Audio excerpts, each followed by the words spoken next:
Yeah, let's just hand it over to Julia so you can get as much of this hour as you can. If you would just give us a brief introduction and then head right into it. It's so good to be with you here. And yeah, I've gotten the pleasure of hearing you speak a few times over the last few years. So really excited to be here. Thank you. Well, thanks for everybody who's here with me on the live, or if you're watching it on the replay as well. I'm Julia Black. I'm the founder of Explorium, which is a company that does leadership and development training for parents. I specialize in particular in whole family transformation and really working with the mothers to become inspiring leaders of their families so that they can all learn what they love and love what they learn, and therefore make a positive contribution to the world. In 2009, my work with my daughter's school, which is where my adventure began, was recognized and awarded the Gold Star Award for changing the life of the school from the National Confederation of Parent and Teachers Association.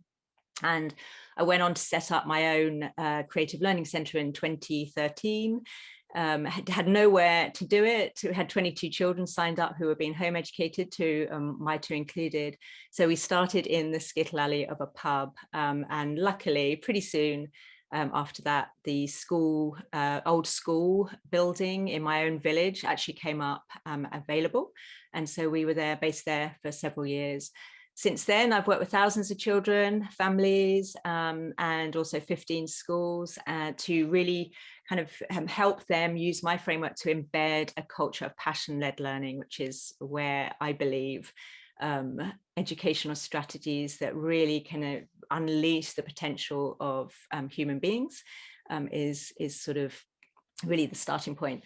So with that, if you want to ask me questions, please feel free to put them in the chat during during the sort of presentation. And I like to try and make these as interactive as possible, but we'll definitely make space for time for Q&A at the end as well.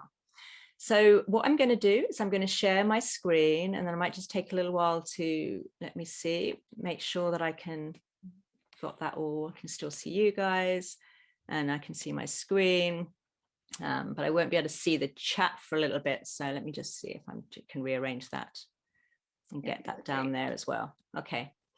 Excellent. So I wanted to share, I've become passionate about really empowering mothers in particular to become inspirational leaders of their families.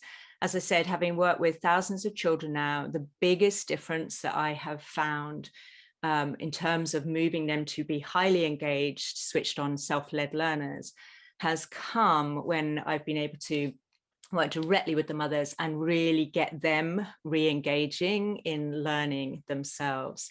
So that's where my focus is now. I do believe it'll be mothers who change the world, and we'll may talk a little bit about that later. But my big mission is to find 10 million mothers to work with by year 2025, because I really do believe it's the mothers of this next generation who have the unique opportunity to really impact and make our world a better place. So I'm very excited about that, and that's the mission I'm on. So I wanted to share 5 steps or 5 elements that you may or may not be tuning into at the moment. If you already are, we can go a little bit deeper on in the Q&A. But if you're not, then we can dive into that now. So the first one is step 1, or element 1, is that your growth equals your family's growth. And I just hinted at this just a minute ago, that the biggest difference that I have seen with children becoming really, really intrinsically motivated, self-led, and really engaged in quite deep learning has been when the mother absolutely commits to her own growth as well. And hopefully this is all one that you can commit to straight away, right? And the exciting thing about home educating, and I've flexed the school system every which way possible, home educated, flexi school, unschooled, in school, with my own creative learning center as well. But really embrace that this is an opportunity for you to become a learner alongside your children. And one of the mistakes that I've seen many parents that I work with is that they put their growth on hold until their children are sorted out. And I want us to flip it around and really, really prioritize your growth as well. Because, when you do learn free from school or, flex the education system, then you really do have this unique opportunity to become a family of learners, leading you through your own growth curves. So it's a real liberation. And it also then allows you to have fun, experience growth, and become a role model for your children. So really, really like to encourage parents to embrace that. I believe motherhood is the best fuel for personal and professional development you could possibly find, because most likely you've got a vision for what you want for your family, and you will be coming up against obstacles every single day. And so it really does allow us to tune into intrinsic motivation to keep going, to get those curious self-led learners. Okay. To keep you focused on what really matters, again, this is a really simple metric that I've developed partly when I had my Creative Learning Center, and I was talking with someone and saying, look, how can we get free of assessments? How can we kind of really, really tune into that a child is learning? And he said to me, well, how do you know? And my answer was like, well, you see it in their eyes. It's like their lights have come on. And then he said, well, there you go. You can use this metric as a way of really understanding and knowing whether the educational provision that you're doing in school, in home, or as I was doing then in my Creative Learning Center, is working. How many of the children have got their lights on for the majority of their time? And it's a really simple concept. It's based on the science of mental, emotional, and energetic states. And it makes everything so much easier. Yeah. And when it comes to leading your family to learn at their truest potential, because ultimately it determines how we show up in the world. So you can see there with this graphic, when you are lights on, you're showing up excited, you're aligned, you're energized, you're forward thinking, and you're full of passion. It's like you're in creation mode. Okay. So I am all about passion-led creative learning, but you're in creation mode, and it makes you braver. You become more courageous, and you become incredibly focused. So even children who have got neurodiversity, who might find it difficult to focus in a traditional educational consumption-based model, when you get them creating through their switch, through their passions and natural born talents, they really, really can focus their attention, because that's what lights on does. It gets you into that state of flow. When your lights off, on the other hand, you become bored, you're on edge, you're impatient, tetchy, maybe you feel stuck, maybe you feel a bit low in energy. And it's like your brain is switching into survival mode, right? And you avoid really doing anything that involves taking a risk. So this might be when you have found yourselves or your children kind of not being willing to be brave or courageous learners. It's really going to limit your thinking when you're in a lights off mode. However, this is the exciting point about this as a metric, if you do decide to use it, is that it's when our lights start to go dim or go off or less than lights on, which is where the growth opportunity lies. Okay, so don't be afraid if you've got children who are switched off, if you're trying to implement passion-led learning and you're sort of really not seeing them engage, or they're not motivating themselves and leading themselves. Don't be afraid of really looking and going, okay, my children's lights are off, right?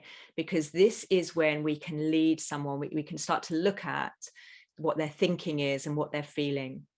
And the hard thing is when a child's lights are off, it can be quite difficult to lead, because obviously it can trigger our own lights to go off. And this is why our growth is so important in really, really getting passion-led learning integrated into your home, because I really want to encourage you to use lights off for your own growth as well. Okay. Because of we have a thing called mirror neurons, which is that we kind of align or entrain with people, who are close to us. And the limiting beliefs that can be triggered when this starts to happen are things like, I can't do this, it's too hard, I'm letting my kids down, I don't even know what I'm doing. And those are all sort of signals to you to realize that your thinking is switching you into a lights off mode, a lights off state of being. Okay, but that's good, because we can use that if we know how to use it. Okay, so the thing is, when your lights are off, it's really, really difficult, whether you're an adult or a child, to see the success and experience happiness, peace, and freedom in this state, right? Because you won't see the smallest of wins, which is why I always encourage us as mothers or as parents, fathers, or educators to lead through our lights being on. Yeah, because when our lights are on, even the biggest failures can be viewed as a success, all right, that we can learn from. So it's just a really simple metric. It stops us getting too kind of bogged down in the heaviness when our children are maybe taking some, slower periods of growth. And it gives us a sort of a directional metric in which to head. And when you recognize that your own mindset can be an obstacle to your family's learning, you really then are able to step into being the solution to, as you learn and grow, how to use your mental, emotional, and energetic states to lead your family to success from an empowered place. Your family will naturally grow too. And I call this the lights on effect. And I've got some free training around that if anyone's interested in following that up and looking a little bit more at the science behind that. So now we understand that our growth is crucial to our children's growth, and that's an exciting opportunity for us.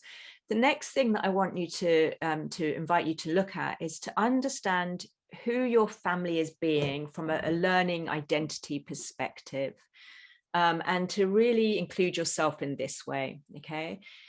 You've probably got some idea of where their engagement levels are, but you might not fully understand yet why they're showing up with no engagement, low engagement, or high engagement.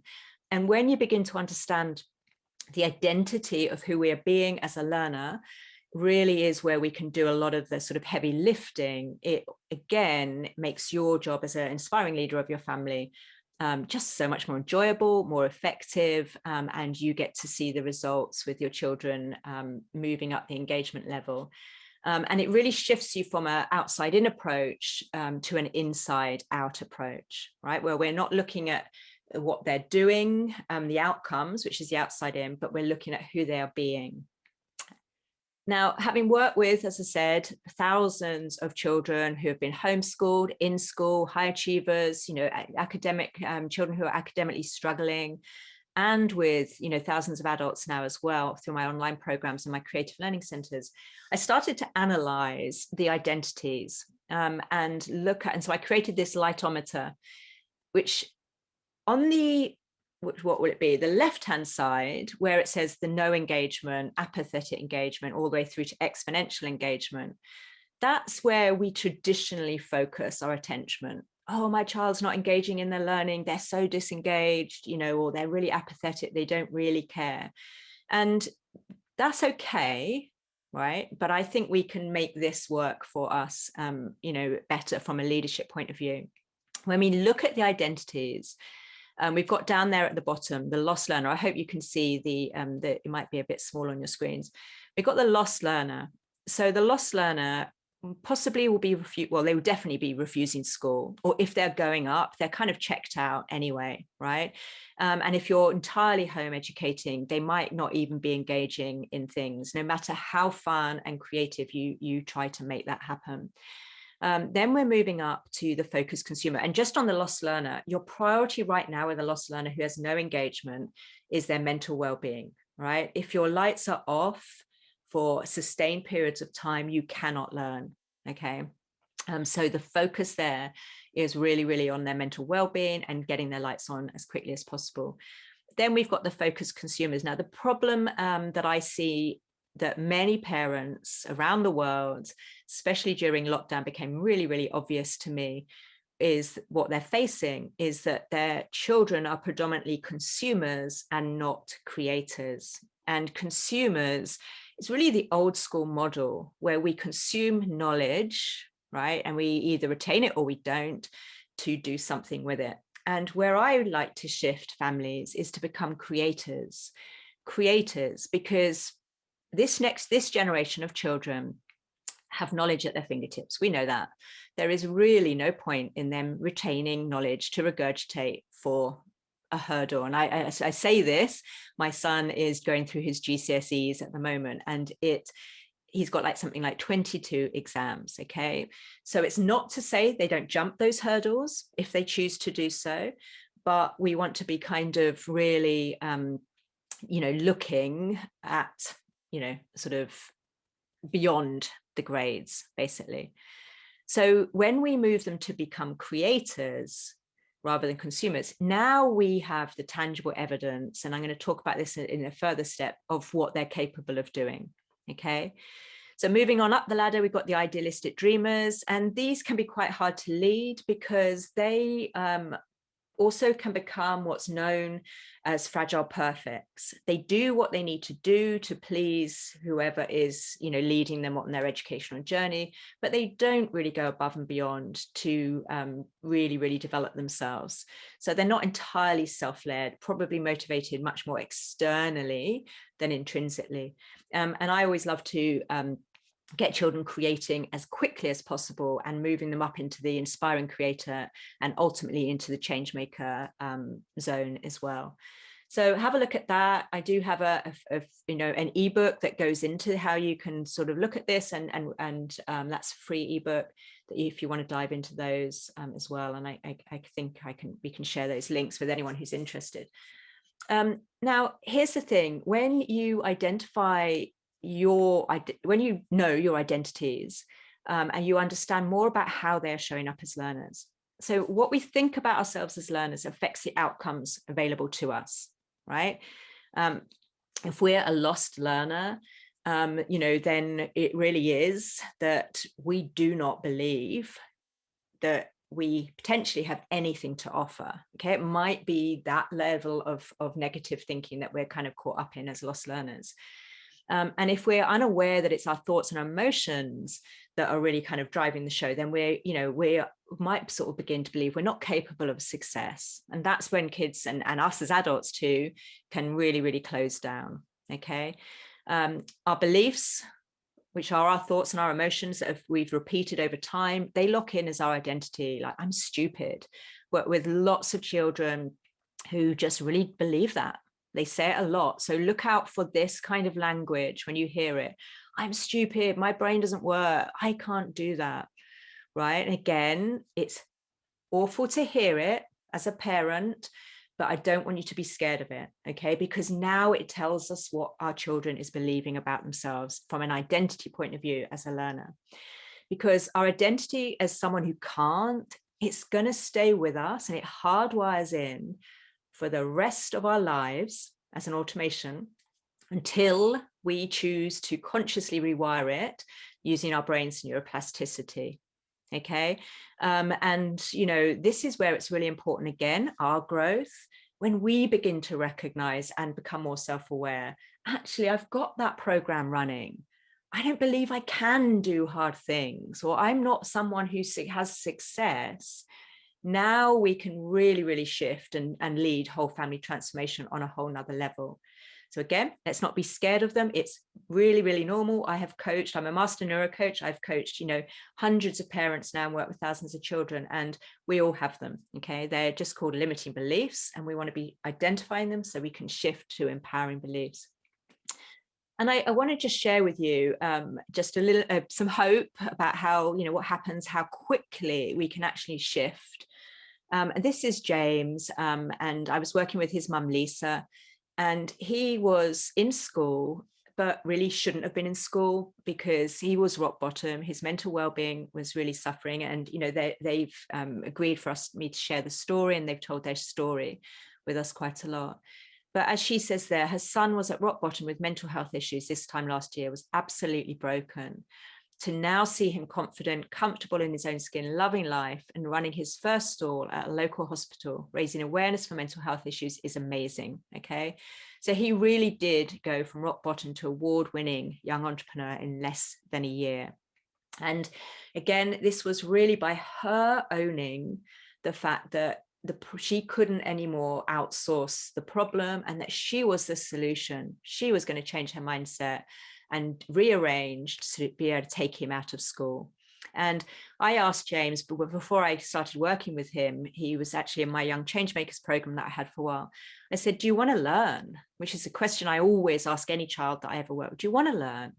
And of course, they always most often say yes if they haven't yet got trauma from what they think learning is, which tends to be a confusion with education rather than learning. So he said, yes, I want to learn, but I can't. And this is how he felt. Before, he felt like it was prison, right? I didn't feel I was going to get to any of my goals. And now it feels I can get to where I want to be. Now I can be myself. So this is really the shift from an identity of a completely lost learner who was showing up at school, getting into trouble and really suffering, to becoming self-led, starting up his own business called Home Eddie, and and winning an award and being nominated for another one. So it's really exciting when I see parents like this be able to transform a child and lead them to success, which in my view, success is being happy, self-motivated, and in love with learning. Okay, it's not about the grades. It's about what your children can create so that they can see what they're capable of achieving. And she was able to achieve what the professionals had given up on. So this is, again, the power of us as parents, as you as mothers, to be these inspiring leaders. You can do it where other professionals may give up, right? Because we're not going to give up. And that's why I'm really passionate about mothers being the solution to making our world a better place with this next generation. When they feel safe, when they really believe you're listening and taking them seriously, then they will, want to rise up and learn. Okay, because learning to us is as natural as breathing. I truly believe that. So let's look at step 3 then. So step 1 is your growth equals your family's growth. You are the solution, which is really exciting because we don't want to have to wait for anyone else to do it, because they might well give up because it's too hard. And then you understand the identities of your children, who they're being, which is then helping you recognize and hear those thoughts that they say. And then, really start to look at what is it that switches on your family's lights then? So remember, we don't want to be scared when the lights go off or dim and we start to hear that negative language, which is the sign that the lights are going out. I'm stupid, I can't do this. I think someone's saying in the chat there, yeah, there's something wrong with my brain. Exactly. So exactly that, when you start hearing that, the priority, right? What is it that switches on your family's lights? So let me know in the chat. Do you know? Now, having analyzed, I'm all about making things as simple as possible. So when children used to come into my Creative Learning Center, I used to begin to look for patterns. And when we started working with schools, the children would arrive sort of in dribs and drabs. And I really wanted to find a way for us to get the children kind of actively creating as soon as they came in, rather than wait for a session to start. So we set up what I ended up calling a learning carousel, which is really tinkering stations. And what this enabled me to see actually really quickly was that children would come in and they would have a particular attraction to a particular station. So it might be they were engineers. Engineers would always want to play with the Lego or go to the to the cardboard, and create, and hands-on, solving problems, tinkering. They might want to take apart some old technology that we'd have out.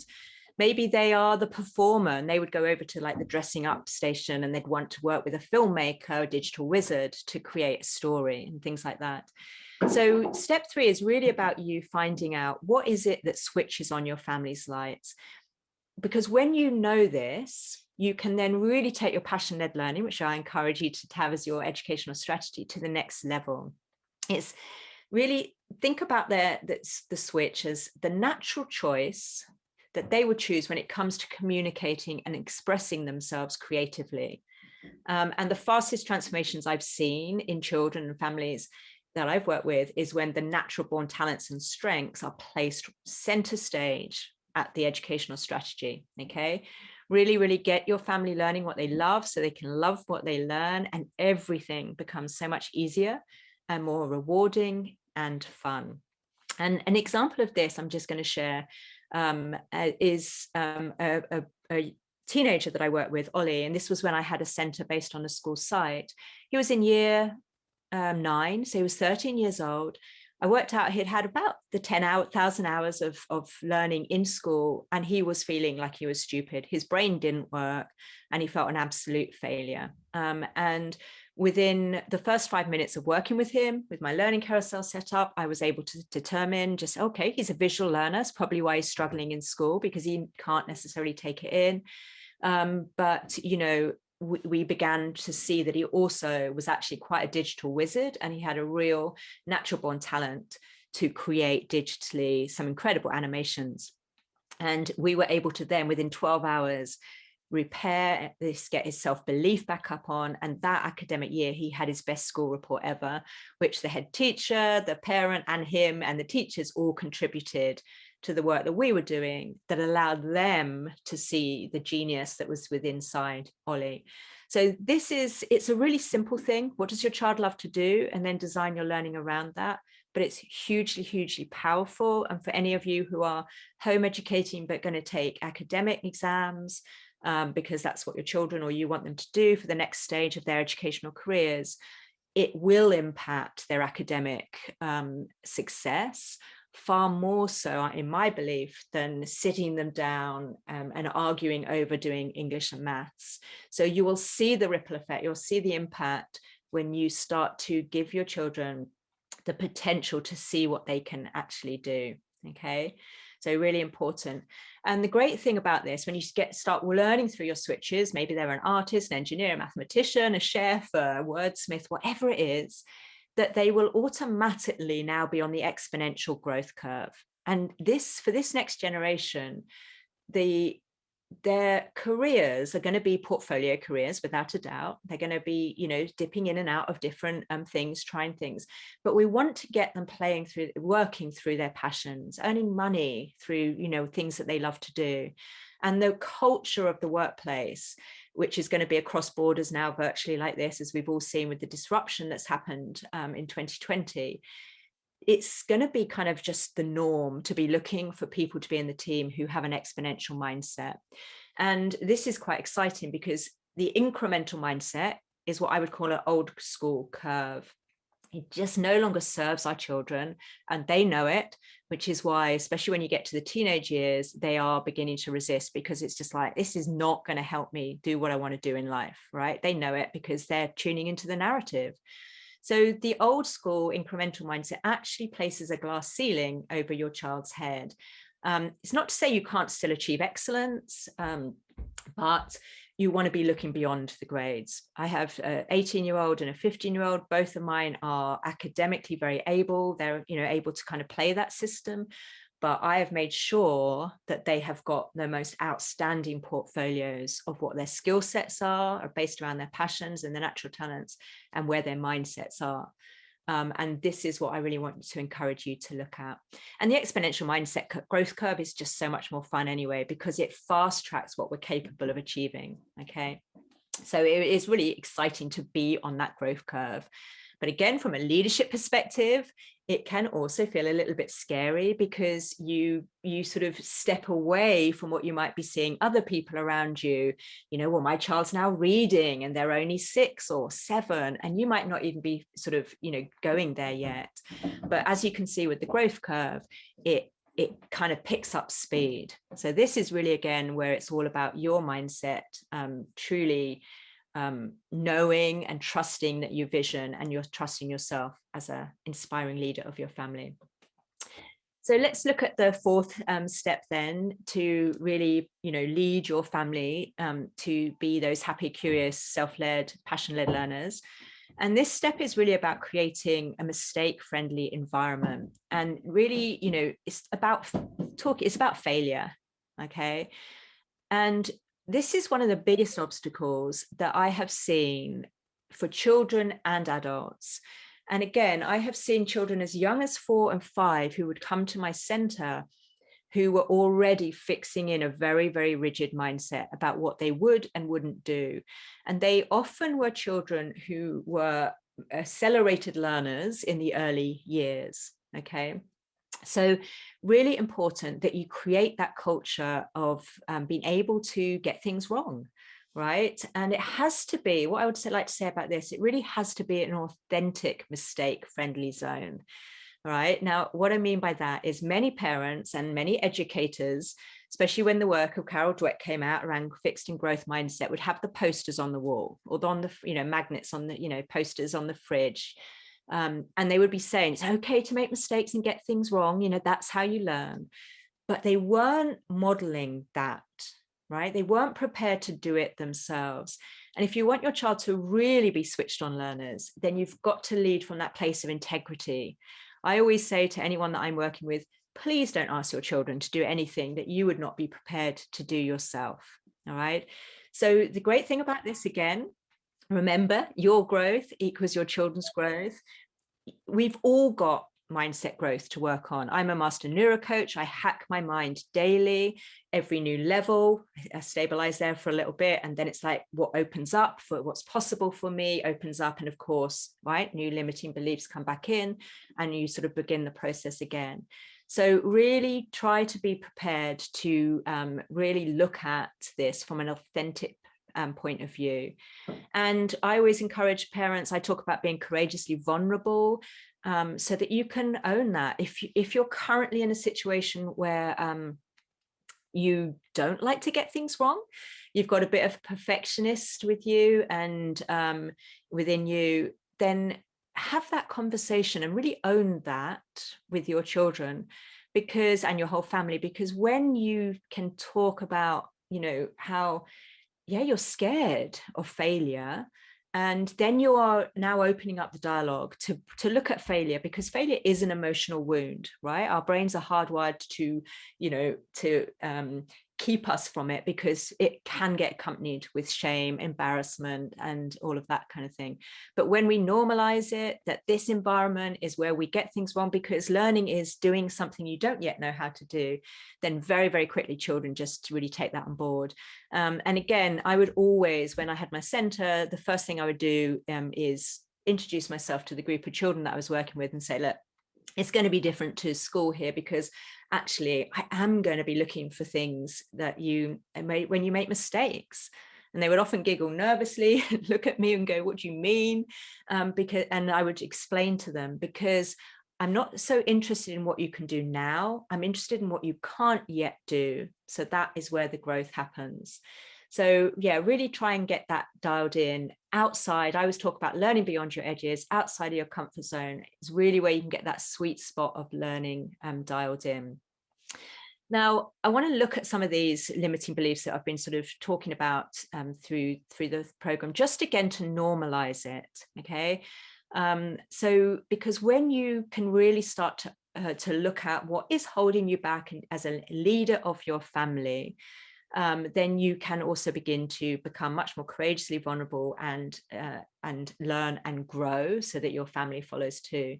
So it's really, really important to normalize these. These are called automatic negative beliefs. They are programmed into our subconscious during childhood.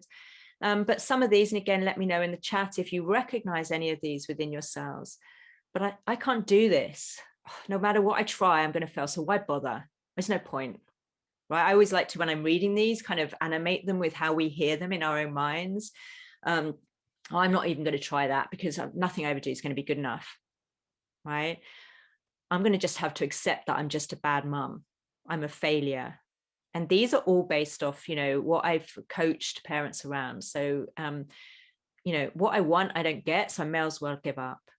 But can you see with these common limiting beliefs that we have as mothers, which I believe is one of the hardest jobs out there, then we can also begin, right, to normalize it, and also not be so scared when we hear our children saying that, because we know that we can shift those. All right, this is our opportunity to up level. Now, I wanted to share this with you because this is why this is so important as a leader. Our 5% of our daily thinking is through the conscious mind, unless we train our minds to be much more conscious and much more intentional about what we think. But what it means is that, most of how we are leading and making decisions on a daily basis comes from our automation that was hardwired in during childhood. So if you think about it, your 7-year-old self or even your toddler self might well be leading your family, if you are operating from that automation. Okay. And I kind of like this because it helps us realize that when we get into those power struggles, those adult tantrums that we can have, and we sort of hear ourselves say things. So that's why we want to be continually looking and upgrading and becoming much more conscious and intentional about what we're thinking and how we're leading our family. So the final element that I wanted to share before we sort of open up to questions is to really close the gap between old school thinking and more illuminated educational strategies, so you can lead your family to be happy, curious, creative learners. Is really this step where you really place at the center of your educational strategy passions, projects, and portfolios. And when you lead with passion, and this includes you, so you role modeling that your passion is really, really center stage in your life, then you all start creating. It shifts you automatically into the creator rather than consumer. And what you're going to get then is lots of tangible evidence, right? So tangible evidence you can almost like feel, see, physically see of what your child, what you are capable of achieving at that point in time. All right. And this is really, really important because when you use the lights on, lights off metric, we want to, and especially when you're home educating, we don't want to end up testing. We don't want to have to test or assess to know what our children are learning. We want to be able to see it, right? We want to be able to see a sort of a manifestation of their knowledge, their skill set, their mindset, and what they are, their unique contribution. And what this allows you to do when you do self-led passion projects is you can build that portfolio. Now, I like to view the portfolio not just as a showcase. Yes, it's a lovely way to kind of see the evolution of growth over time. But really, I talk about portfolio being a growth tool, okay? And when that's used with 2 other growth tools, which is reflection, the power of reflection is so crucial when it comes to inspired leadership. And the other growth tool, draft critique, right? Because we want to be able to see what our child can do today. It's not the limit or the glass ceiling of what they can do tomorrow. But when you use the power of reflection, draft critique, and portfolios together, then you are naturally going to be leading them onto that exponential growth curve that we talked about. So if you've already got portfolios and you're using those, amazing. If you're already doing passion-led projects, amazing. Try now to, if you're not already, use the portfolios to fuel talks around reflection. What did you learn? What did you like? What could you have, done better? And things like that. So think of it from this point on as a really fast tracks you onto that exponential growth curve. And it dials up their hunger to learn at increasingly accelerated rates. And if we go back to Ollie, who I talked about with the, sort of within 12 hours, he was now got his self-belief back. One of the things he said using this way of learning, passion-led learning with a portfolio was finally, after 10,000 hours and, in school with nothing to show for himself, finally, I had something that I was proud of. And that's what I'm always looking as fast as possible. We want to get our children to have something that they're so proud that they've created, that they now believe that anything is possible for them. And this, again, is when we start to fuel back in with how our mindsets work. So just to sort of wrap up then, I just wanted to pose these questions, and maybe this can sort of form the basis of any questions that you've got. But a way to check whether you have a leadership mindset is to sort of look at these questions. Are you living your life as fully as you possibly can and beyond the edges of your comfort zone? Okay. And again, you can just explore, do you thrive on heading into the unknown and uncertainty, or do you always like to know everything before you take step, right? Do you have a clear vision of where you're leading your family and nothing will get in your way? And when I talk about visions, I like to really, really kind of think about the destination that you want to be. So for me, if I just share, like my children, as I said, I've flexed the school system every which way. They've been in school, out of school, flex the school. My daughter's on a gap year, she's about to go to university. My son's taking his GCSEs. But my vision for them is to be able to walk through any door based on the merits of who they were born to be and not their academic grades. I want to make sure that they have got what it takes to absolutely love being them and show up in their most authentic selves. That's my sort of vision that I always work towards. And then what you can do is you can keep checking with your educational strategy. Am I on track for that? Yeah. The other thing is, do you embrace failure, and how comfortable are you with making mistakes? And you don't need to have all the answers before you take action.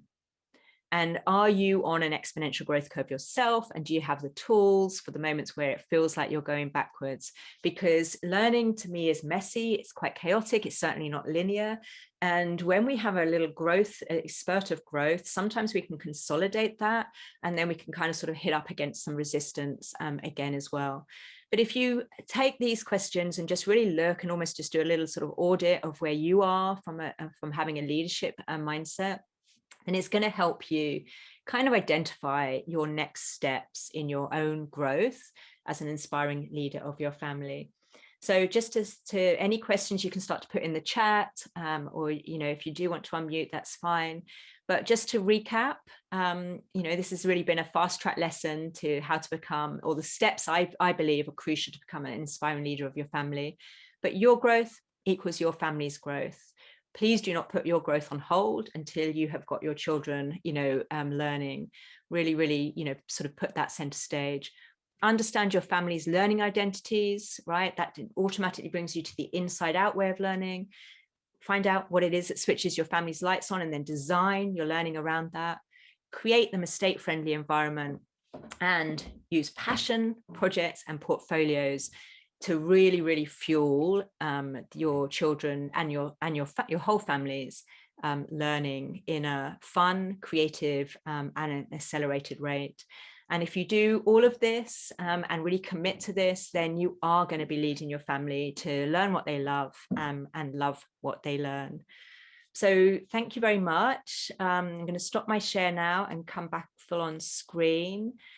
Let me know if there are any questions. I've just had my hand up, Julia. I was just so excited when you said this is kind of what you were thinking of talking about, because this is just something I've been thinking about a lot myself. Because our own family, when we moved to the UK, we were thrown into a complete loop. It just like totally, we floundered for some years. And I totally felt like I lost my way and I was a failure, and I was just really just didn't know myself. I was, and it's interesting that the thing that started turning it around was actually when I thought, I need to do something for myself that I can just go and enjoy. And I tapped into my much younger self, who I was before children, before everything. And I joined a choir, and amazing choir, amazing group of women who just kind of really affirmed me, and just totally enjoyed, discovering this, reconnecting with something that I was passionate about when I was younger, and I'd kind of put on hold. And what was interesting is that then there was a youth choir. So my daughter started going to the youth choir because I heard of it, and she said she'd go along. So then I went along to competition, and the youth chorus would come along to the competition as well and perform. So the next year, my second daughter came along as part of the youth chorus, and they're both still part of the youth chorus. This is like 10 years later. But that triggered something. I mean, this conference came after, the very first Learn Free conference came after that, because connecting back with something in myself just kind of helped me remember, and remind me of everything, who I was. But it's not a selfish thing, because in being my own self and connecting back in with my authentic self in that way, the children saw it, and you're modeling that for them. And I've now got, it actually changed the entire way I home educate. And I really think, looking back, at the time, I looked back on it as a bad period. That was like when we were stuck in the like what they're in a pit with no way out. But actually, in reflection, I think, you know what, actually, I'm so happy because it threw out any idea I had, even remaining fragments of ideas that I had about learning. And so basically, you know, realizing that my children were actually okay in spite of me, and in case, you know, even when things were going awry, that they were actually all okay. And they've gradually, you know, the younger children have benefited the most from me kind of going through that journey. The older ones were already like, you know, oh no, it was a terrible time, but they're getting there. And it is interesting to see those younger children sort of, and where I've been able to encourage them to be more passion-led, and because I'm operating out of that and just modeling that, what it's done for them. And the thing that I'm seeing about home education is how it transforms the parent, absolutely transforms the parent. So a parent can start off being intimidated and anxious, but then end up empowered and confident. And they model that for their children, and they're raising their children who are confident and independent. And you know, it is an amazing phenomenon. And I think we need that. The good word about that needs to get out more, that it's not just about the children, the parents are being transformed as well. I love that. What you're talking to there, Julia, if I can kind of stack on that a little bit, is it's the culture. So I always look at learning. If we want our children to be confident, highly engaged learners so that they can go out into the world and do something that they love and live that life of freedom, we've got to be looking at the culture of learning that we have in our home. And that's why it has to start with you as the parent, because otherwise everything we're saying is coming from a place of inauthenticness. Is that the right word? I think it is. And children see that a mile off, right? They really, really do. And when we think about ourselves as leaders, parents I work with love that, because it's like we are leading. It's like one of the most important jobs that we can do.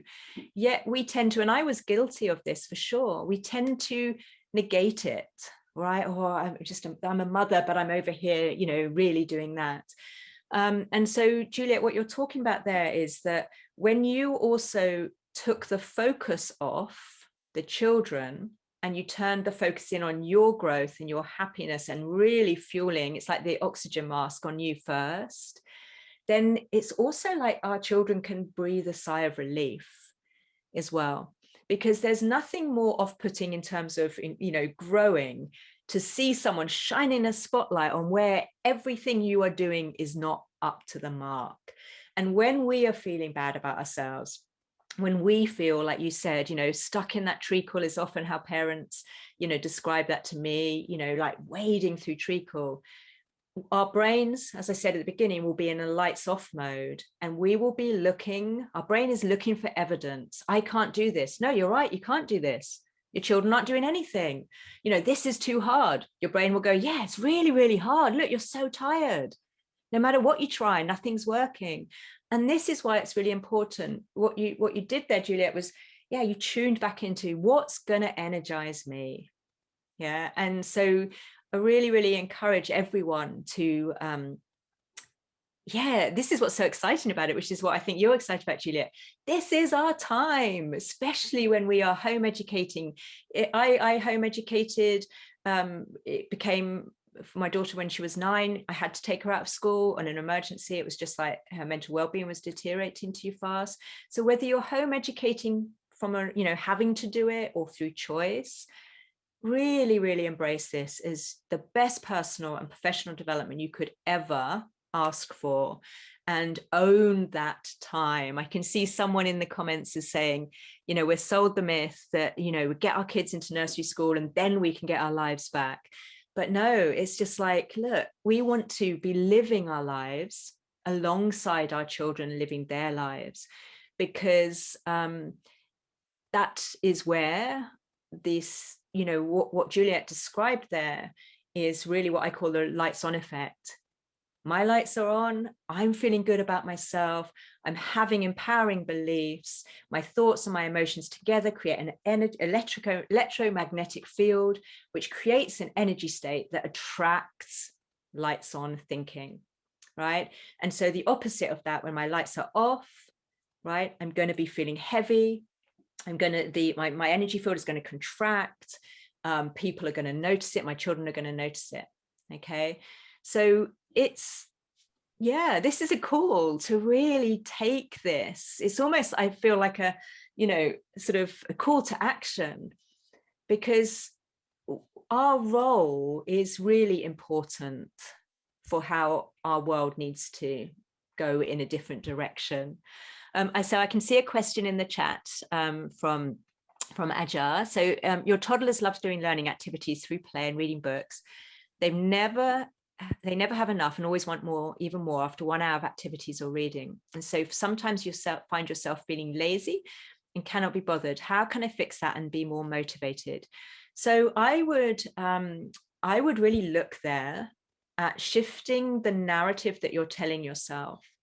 Have a look at that. And there might be some story around, I'm lazy and I can't be bothered. Just dive a little bit deeper into that, because again, how we fix this is by looking at what you're thinking when they want more. And I can remember back to when mine were younger, and the neural network I talk about in terms of neural networks, for me, it was, nothing I ever do is enough. They want more from me. When will it be enough? Right? So really have a look at that and bring that thinking into your awareness. And then you're saying you really want to encourage their love of learning, which you find impressive as you are never confident learner at school. Perfect. So this is your invitation to now become a learner again.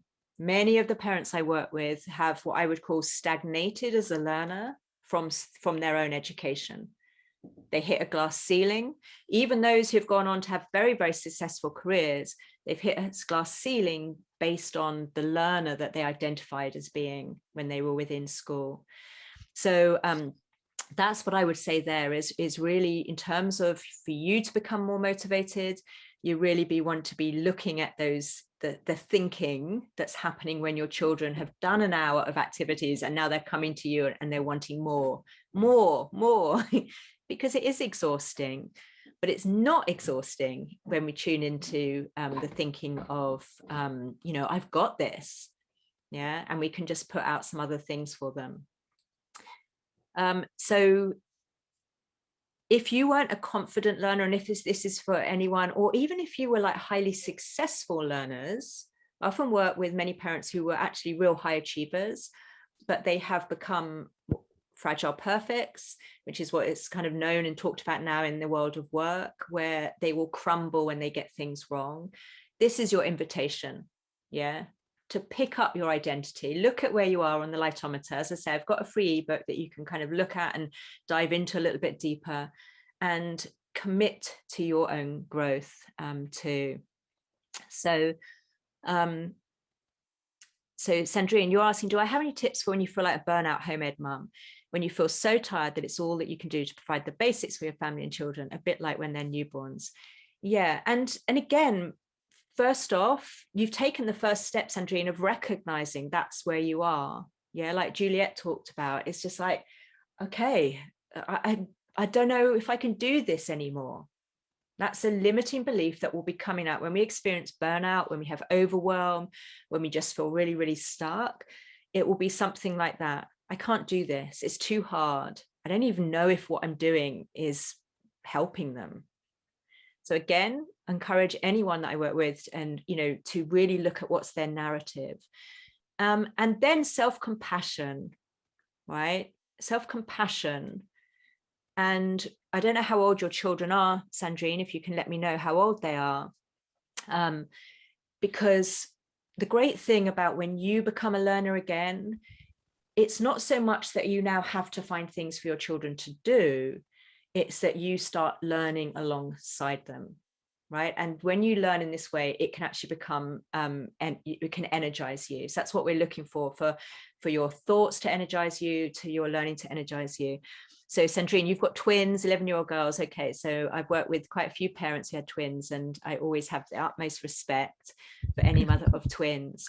So they're 11 years old, and this is where I encourage you to step into being courageously vulnerable and having that open conversation, yeah, with them. And sometimes just saying like, I'm not sure which way to go anymore. Yeah, I feel I've hit a dead end. What do you think we could do? So whenever I work with children or ask parents to, lead their children, it's always as a team. And when we try to keep ahead of them, when we try to put on educational activities for them and find more and more things for them to do, it can get really, really exhausting. But how I like to view passion-led learning is they are generating and creating, and you are then kind of leading and guiding to facilitate their passion projects to develop. So Sandrine, you're saying, I think it would be that I understand. I think she means an understatement. Yeah, an understatement to say you feel exhausted. Absolutely. So again, what we can do as human beings, we can either push that down and go, I must soldier on, right? And I must keep going no matter what. Or we can recognize that behind that feeling of exhaustion is, your neural network that's potentially really kind of saying, I don't know if I can do this anymore. And as soon as you recognize that, then you can start to look at evidence. Well, is that true? Most likely not. And you can then go, right, what would it take for me to keep going? Does that help, Sandrine? I don't know if you want to ask any other questions. I know we're coming up to the hour. But do you mind if I chip in again, Julia? Yeah, sure. So like Sandrine, one of the things that really made me rethink everything I was doing, when my children were younger and we were following a more structured approach in home, and we had a curriculum we were following, and it was lovely, absolutely lovely curriculum, and we did some themes on history, and we put on we were learning about the Sumerians, and we did plays, and we dressed up, and we made food. And years later, I said to my oldest daughter, who would have had the most memory of that, I said to her, oh, do you remember when we learned all about the Sumerians? We did this, we did this. She's like, no. And I thought, well, what on earth was I doing? The thing is that if the child is not engaged, if their own passion is not there, and then we were having another conversation about about Egypt and the pharaohs, and she mentioned that, oh yes, Cleopatra was Greek, wasn't she? And I thought, I don't remember us ever talking about Cleopatra being. I don't remember that ever coming up. I said, oh, well, where did you read that? In Horrible Histories. And it's kind of that was just like such a light bulb moment for me to realize, yes, we had a lot of fun. We made great memories. That's fine, but just realize that, our own idea of learning and how learning happens has to be, we have to cut it down so much, because it's not there's so many shreds that remain. Even when we come away from the school system, it takes years to get rid of some of those ideas. And if the kids are not engaged, I use a wardrobe analogy, that for a wardrobe, for clothes to hang in the wardrobe, there need to be coat hangers, there needs to be a rail. And if your children don't have that rail in their brains to connect the information, to hang the information on the coat hanger and put it on the rail, it's actually landing on the floor of the wardrobe, and you're going to have a hard time finding it. And yeah, so that's kind of how, I think we exhaust ourselves sometimes, and sometimes it is, for what?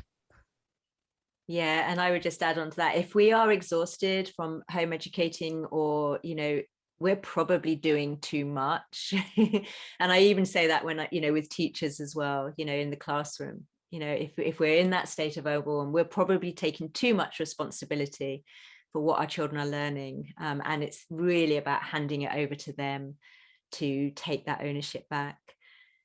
Amazing. So have we got time for any other questions, or is that? Julia, you've mentioned your ebook a couple of times. Is there a way that we can get that link, or? Yeah, so I think if you go to my website, explorium.co.uk, I think you can sign up for it there.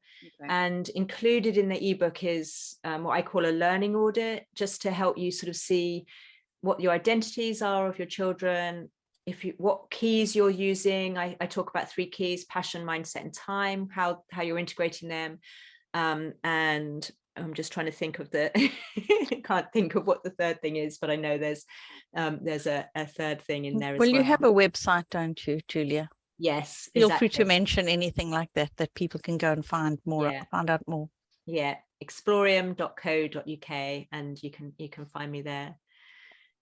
Brilliant. Well, thank you very much. Thank you, Juliet, for inviting me to be here. It sounds like we're both really passionate about, empowering mothers to really, really own the wonderful role that we have, and take our growth really, really serious, because when we do that, then our family will follow and grow too, which is beautiful to see. Well, it's been wonderful, Julia. I'm glad I could pop in for some of this at least, because I think it's an incredibly important message. And I really hope that that many of those that have attended and those that are watching later on will actually really just go and do a bit of thinking about that. And there's just so much that this is key for. I would say it unlocks so much for a family. So thank you very much for sharing that with us today. Thank you.